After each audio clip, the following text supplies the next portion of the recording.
All right, where should we start? I guess I could just introduce the material a little bit and where the program came from, and you can talk about what you do. So 15 years ago when we started Ecovative, we had this crazy idea of growing stuff out of mushroom materials, and our purpose was really mission-oriented around packaging. So how do you replace single-use polystyrene?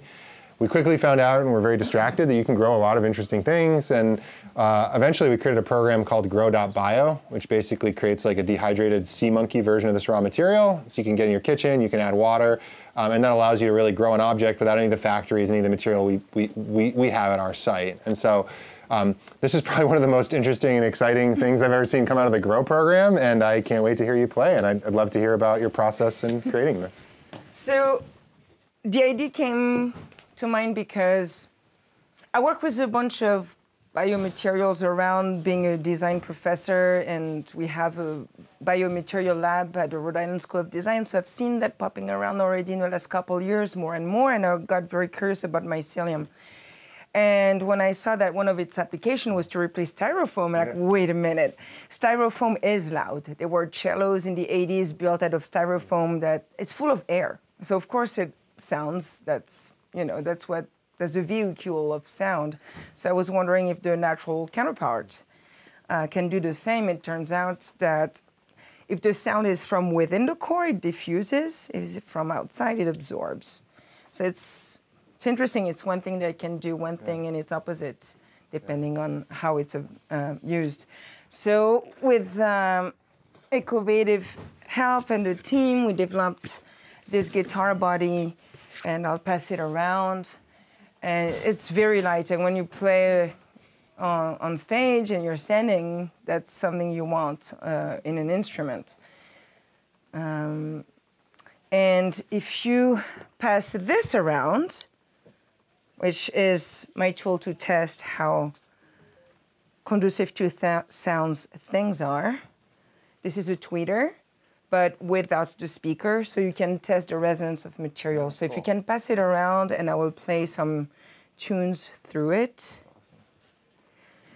So now you can place, if you feel the vibration with your fingers, so that's similar to like what the vibration of the strings will be. So you can test the body where the bridge of the guitar is and have a sense of how resonant actually the mycelium is. If you place it on the front of the guitar where the bridge will be. Oh, wow. Very cool. That's crazy.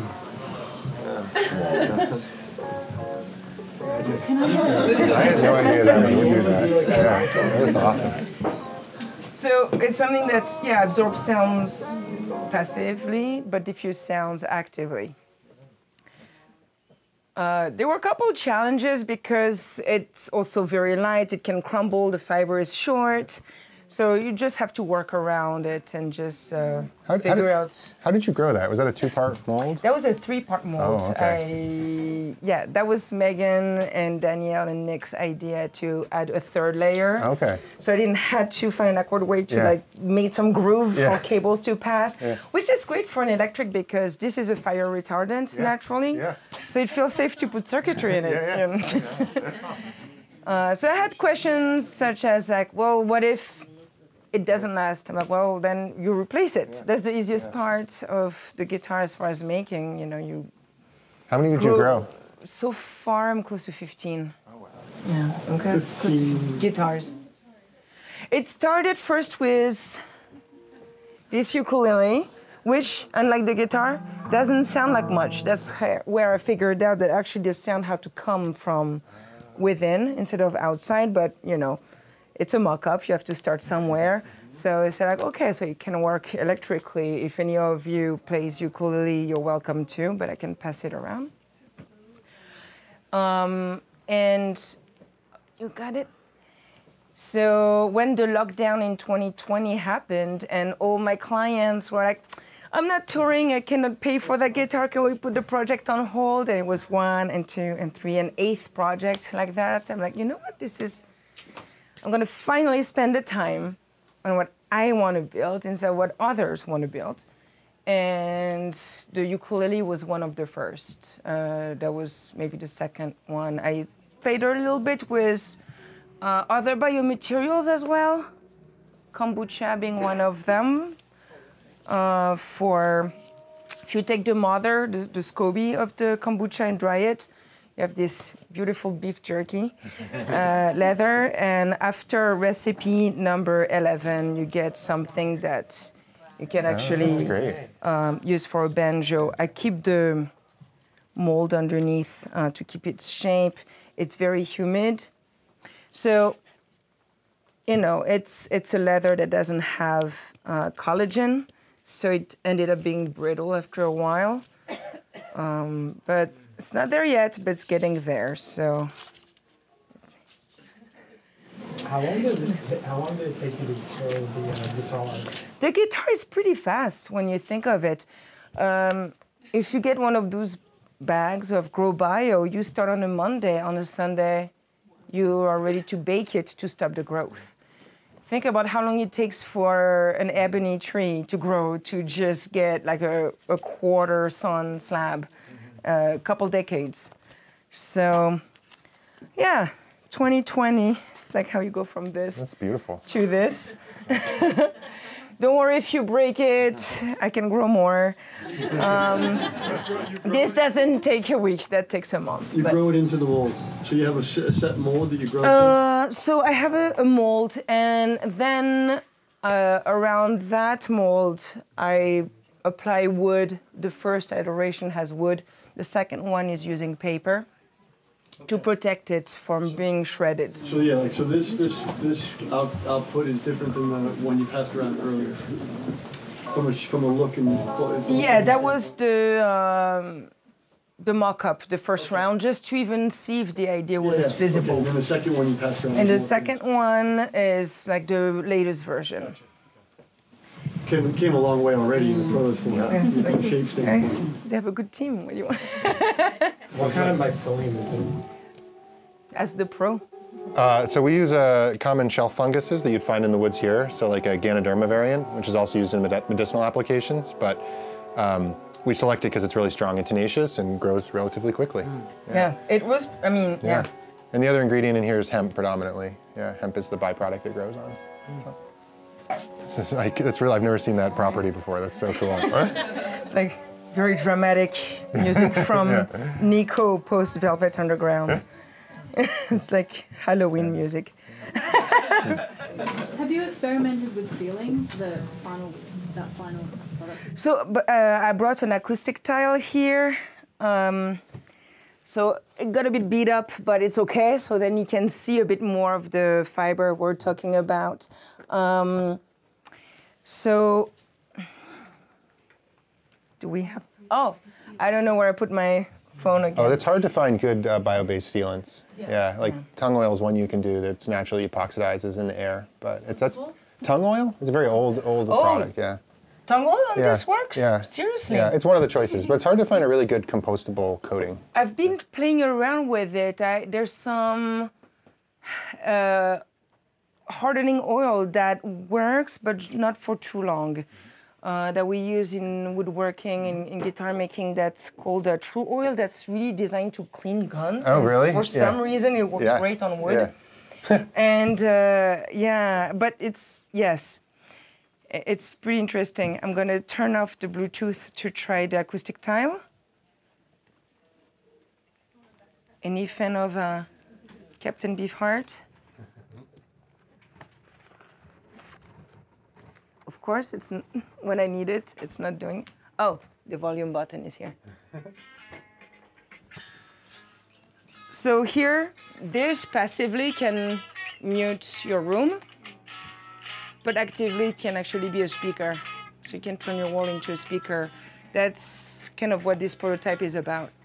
And the module, you can flip them around so you don't see the repetition and you don't have any parallel surfaces because sound doesn't like parallel and perpendicular surfaces. So that's a bit the idea behind that. Have you grown electronics in yet in the growth process? I'm afraid of the corrosion, Yeah. but I know that once dry is friendly, so it's to create a cavity for it ahead. Yeah. In this case, I carved it afterwards because I knew the shape of this before I knew what electronics to use. But my dream with this is what if actually it can go even more silent on the other way around with like some active silencing technology that exists. So that would be like my next step with that. So then you can choose to be like neutral, very loud, or actually very quiet. And have a Lego game. So I don't know if it's in parallel or in series. That's not my expertise there, but we can figure it out. Rachel, how many of those do you have already? 77. So if you happen to have an art gallery that has a space for an installation, please let me know. That's awesome. Hey, Eben, is the leather going around, is that your leather, or is that just a different... I think it's based on kombucha. So that's kombucha SCOBY. So the mother of the vinegar of kombucha. Okay. If you feed the beast, yes, and then you let it dry. Okay. And to get it thin like that, almost translucent, it's like really fast growth and very slow drying. So you need that specifically for the instrument, the thinness. For that texture. So for a banjo head, it held the tension for about 5 to 6 months before starting breaking, which is better than before. It's not there yet, so now I'm gonna see if I see two routes, if there's a way to integrate collagen in the growth, if it's something that it would accept or not. If not, it's just to self-brace it. So maybe cut out with laser cutter or by hand some bracing while they are not dried yet. Slap them together, let them dry together, and it will fuse and it will be self-braced. That's another direction maybe. So that's brewing right now. And I love that. So, have you ever grown like a thick one and let it sort of dry and then sanded it or anything like that? I have not, but some of my students did. It actually looks pretty cool. It does look like a weathered jacket. Did you get it thin though by sanding? I'm not sure. Probably, but you know what? I'm not gonna make that up. I'll ask around whoever like did some thin ones, and from there, yeah. I'll pass this along in reference to your questions. This isn't leather. This is the hide we grow before it's turned into a leather, and I'll pass this around too. And this is just a block of pure mycelium And foam. you can see what Kat did with the strap. I'll pass it around. About your leathers, I just haven't seen any firsthand. So this is the precursor material. So the packaging and this mycocomposite is like 5 to 10% mycelium that grows almost like cement wood and concrete to like bind aggregates together. In this case, it's like hemp particles. That grows above the substrate and is what we harvest as like a pure material. So you sort of pure mycelium materials, and then you have these composite hybrids that you can make into shapes. So this you really get in sheets. This you can mold into any geometry, and they're very different sort of applications. When you guys started as a packaging company, if I remember correctly, I think you and I spoke on the phone once a while back. Yeah. Now you're moving into, I saw leathers and things. And yeah, well, we started, I would say we started the field of mycelium materials in 2006. Yeah, and we were very mission-oriented, totally about eliminating single-use plastics, and then had this realization there's tons of stuff you can do, and we focused on some. So what's the weirdest stuff you've seen yet, out of, like, you were not expecting? So, oh boy, so like, I mean, there was a group, I don't know if anyone knows what tannerite is, if there's any like hillbillies here, but like, it's, you know, you shoot at it and blow it up, and you know, they wanted to make a little bear that you can hold the tannerite that would like explode and be compostable. So that was one of the weirder ones we did. There's a group in the... Shooting targets. Yeah, shooting targets, totally. There's a group in the Netherlands that's growing coffins. They're super successful. The next move on planting trees. Yeah, but honestly, what you just showed with like the acoustic, the passive and active is like blowing my mind. And like, you know, we've done all this testing over years. We never tested that, and it's just so awesome. I mean, we need to make headphones. Yeah, the heck yeah, let's do it. We can grow most of them. Yeah, yeah. Yeah, and I mean, my exploration with biomaterial really only started with like replacing plastic with fish skin. So most of the time I always had like customer that asked me to just slap a pick guard. It's like, it's plastic. You just spend so much money on very expensive like Spanish cedar and like, you know, Honduras mahogany, and you're gonna slap a piece of plastic on it? And no. And I was just walking through the Metropolitan Museum, and I'm like, I never go to the armor department or like So I went and I saw a Japanese sword that had fish skin for grip. And that wrapped really tightly on itself on the handle. And I started to look into it. And this fish skin is not thicker than the plastic you would slap on a guitar, so it's not that much heavier. It's actually like ray. It's very beady. You can still see the hole of the fish face. But once you can sand it to like where you want. So it's tougher than your nails or as tough as your nails. So it's not going to damage your instrument. But as you can see, the skin in between is very flexible. Yeah. So it moves with the wood of your guitar. When it's hot and humid or when it's dry and cold, instead of the piece of plastic that we have since the 50s. I mean, that was to replace turtle shell. So it had good reason and intention at first, but now that we know more about plastic, thought that maybe fish skin would be a good solution. It's pretty big.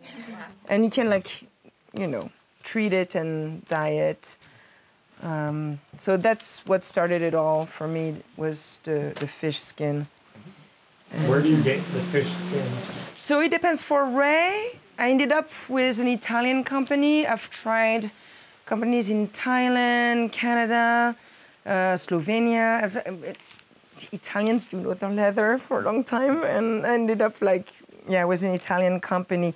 For tilapia leather, using a company out of Brazil, with a woman that just used farm waste from the company next door.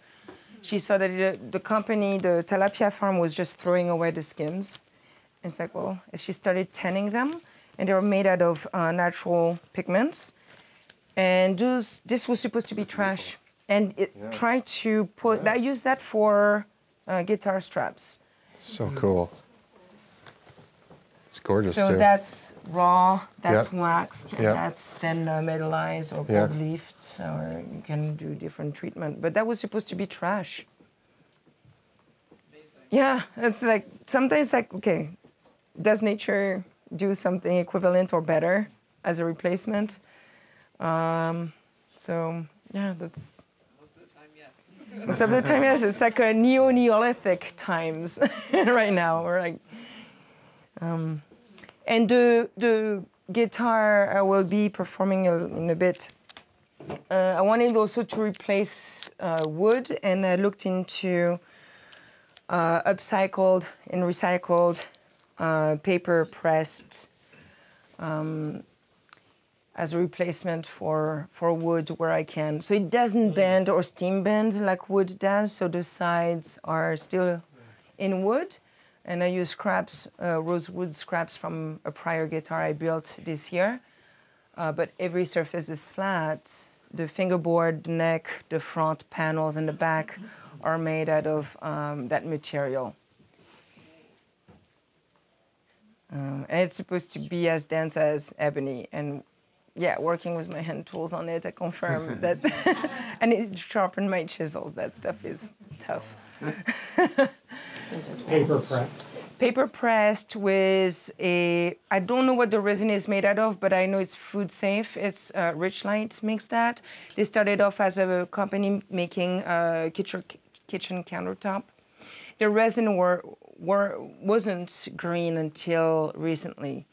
And before they were doing half recycled paper, half new paper. That's the latest iteration that's more green. And now food safe. When you think it's like in the kitchen, you want it to be food safe. But you can use it as a pizza peel at 400 degrees and it's still safe. So yeah, that's my first time playing with that.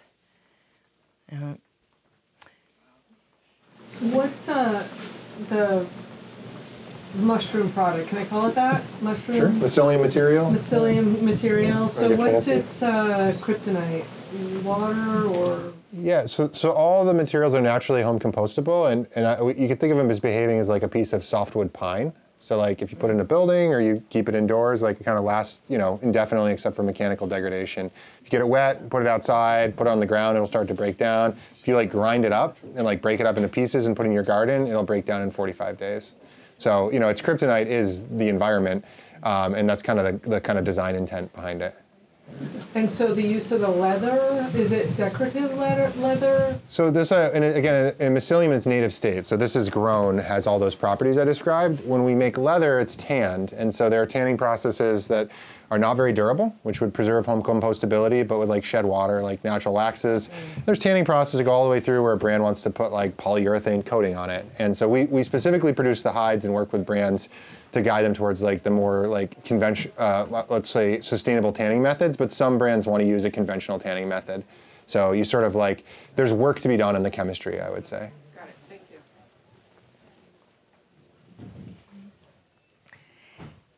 you. Other questions? Rachel, how long did it take you to make a Mycocaster from start to finish? From start to finish, it's been brewing in my mind for a while.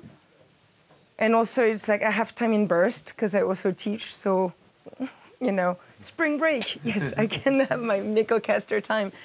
But I would say really defining the pattern on paper for the outer shell and everything, 6 months. But the longest part was to define this and grow this and really like make that part happen.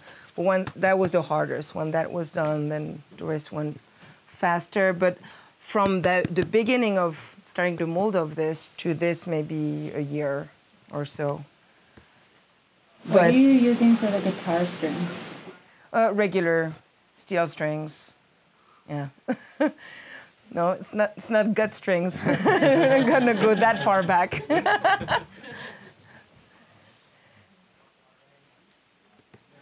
want to play it for us? All right, let's go then. So I have to say, I'm a bit nervous. I haven't played in a while. So this guitar strap is made out of the leather that was passed around earlier. It feels very soft. It's like a suede. And sorry, some technical issues earlier with grounding. I guess something desoldered when I drove, so I'm gonna be my own human antenna for grounding.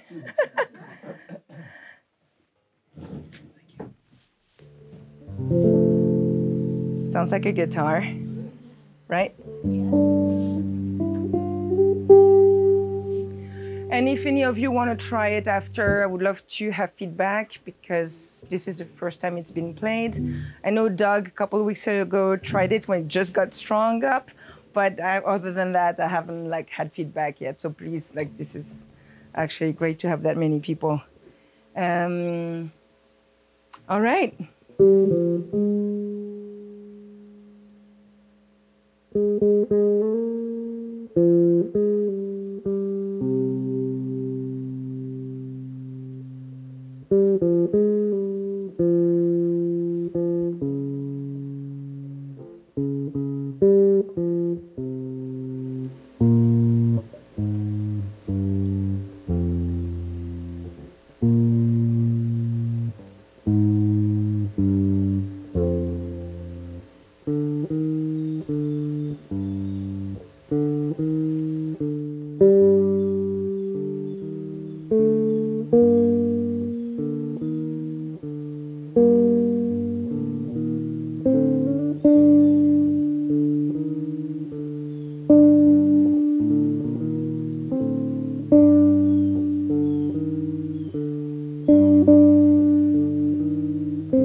Thank you.